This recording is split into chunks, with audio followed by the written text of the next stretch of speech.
जो संदेश आहे आपल्याला माहिती आहे की भिवू नकोस, मी तुझ्या पाठीशी आहे. त्यामुळे आम्ही जे काम करत असतो, किती अडचणी आल्या काही जरी झालं तरी घाबरायचं नाही, कारण गुरु आपल्या पाठीशी असतात. हा संदेश स्वामींचा आहे आणि त्या मार्गावर आपण जे आहे ते पुढे जात असतो. त्यामुळे आलेल्या सगळ्या जे काही भक्त आहेत इथं दरवेळी जी काही स्वामींची भक्तिमय पूजा सुरू असते, त्यांचं जे काही कार्य आहे किंवा पालखीच्या माध्यमातून मोशी ते अक्कलकोट अशा पद्धतीचा जो प्रवास आहे तोही मी पुण्यामध्ये जेव्हा पालखी आली होती तो अनुभवलेला आहे आणि खूप चांगल्या पद्धतीनं त्याचं आयोजन केलं जातं. त्यामुळे या मठामध्ये जी निस्सीम भक्ती जी सेवा चालते, निश्चितच ती सेवा ज्या पद्धतीनं काका आणि तुम्ही सगळे भक्तगण करताय, त्यामुळे आम्ही सुद्धा एक हरीचा वाटा म्हणून किंवा आम्ही एक स्वामींचे भक्त म्हणून आज इथं दर्शनाला आलो आणि खूप छान पद्धतीने याचं आयोजन केलेलं आहे. त्याबद्दल आणि मला इथं आवर्जून या आध्यात्मिक सोहळ्यासाठी, एक चांगल्या सोहळ्यासाठी आपण इथं बोलवलं, त्याबद्दल आपले मनापासून आभार मानते. इथं जे जे मान्यवर आलेले आहेत, निकम साहेब आहेत, अनेक नगरसेविका आहेत, वेगवेगळ्या क्षेत्रातील उद्योजक, सामाजिक सगळेच आहेत, त्या सगळ्यांचंही मी मनापासून अभिनंदन करते आणि स्वागत घेते आणि आपली रजा घेते. धन्यवाद.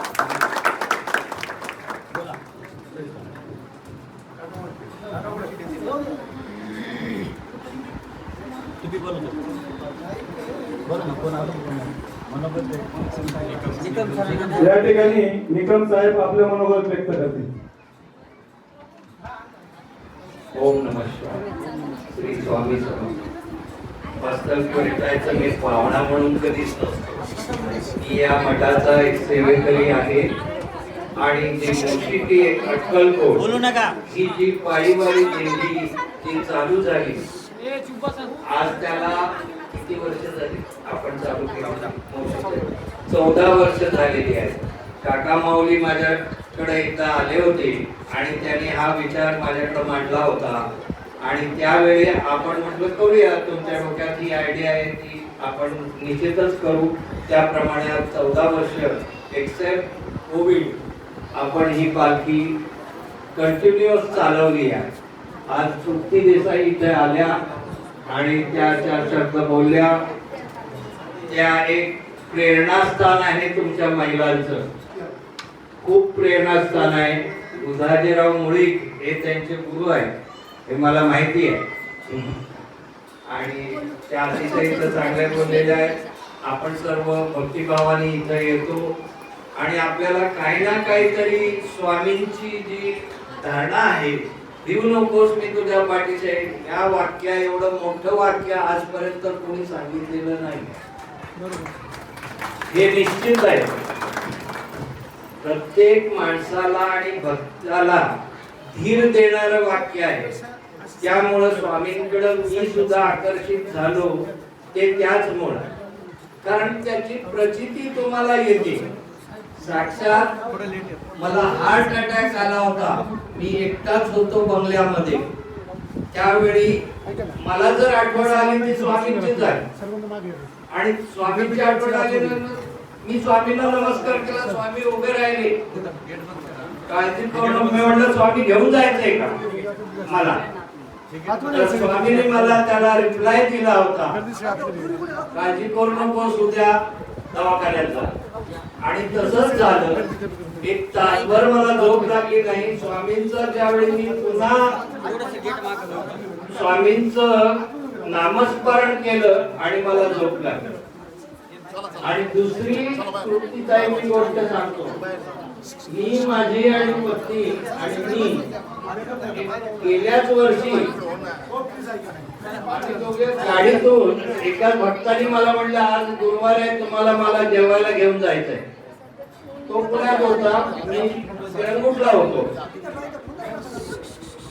त्यावेळी आम्ही दोघंच गाडीत आणि गाडीमध्ये माझी बायको शेजारी बसलेली होती आणि पुढे 4 दगड होते. 4 दगडापैकी 3 दगड मी उचलले.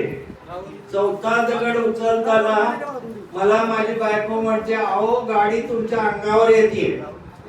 गाडीचा चुकून हँडब्रेक ओढला नाही, काय झालं होतं मलाही माहित नाही. तर तुम्हाला सांगतो, मला दुसरं कोण नाही, स्वामींनी फक्त कानात येऊन मला सांगितलं, दरवाजा उघडा आहे गाडीचा तुझा, तो लावून घे. मी अचंबित झालो की माझी बायको गाडीत एकटी, ती एकटी असताना मी हा दरवाजा लावतोय, गाडी पुढे जाणार आहे, 500 फूट खोल होतं. काय करायचं? स्वामींना नमस्कार केला, आता तुम्हाला काय करायचं तसं करा. तर ही गोष्ट सत्य आहे, याच्यामध्ये कुठलंही अतिशयोक्ती नाही. की स्वामींना एवढंच म्हटलं, आता तुम्हाला काय करायचं ते करा. स्वामींनी स्वतः माझी गाडी चालवली. माझ्या गाडीला सरळ 300 फूट गेली, उजव्या हाताला वळवली. म्हणून मी म्हणतो, स्वामींनी माझी गाडी चालवली. ती चालवल्यानंतर अशा पद्धतीने गाडी एका छोट्याशा खड्ड्यात जाऊन ब्रेक लावल्यासारखी थांबली. तिथं दगडाची एक चवड होती, पण माझ्या गाडीला एवढासा सुद्धा स्क्रॅच आला नाही. नाहीतर माझ्या गाडीचं काय झालं असतं मला एक कल्पनाच करवत नाही. बायकोला दरवाजा उघडून म्हटलं, काय ग, तू बरी आहेस ना? तर ती काय मला म्हटली, अहो मी इथं कशी आली हेच मला माहित नाही. ही स्वामींची प्रतिमा. प्रत्येकाने त्यांच्यावर निस्सीम भक्ती करा, तुम्हाला जे पाहिजे ते मिळणार. एवढंच सांगतो आणि माझे 2 शब्द सांगतो. धन्यवाद.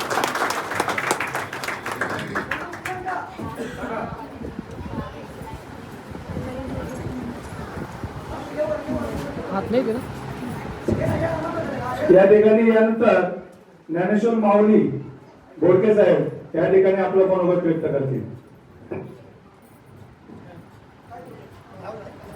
श्री स्वामी समर्थ. आज स्वामींचा प्रगट दिन आणि नवग्राती प्राण प्रतिष्ठापना या निमित्त आपण सर्वजण जमलेलो आहोत. आम्ही आपण सगळेजण काम करत असताना स्वामींची भक्ती हे जे आहे हे खूप मोठी ताकद आपल्या सगळ्यांच्या पाठीमागे उभी असते.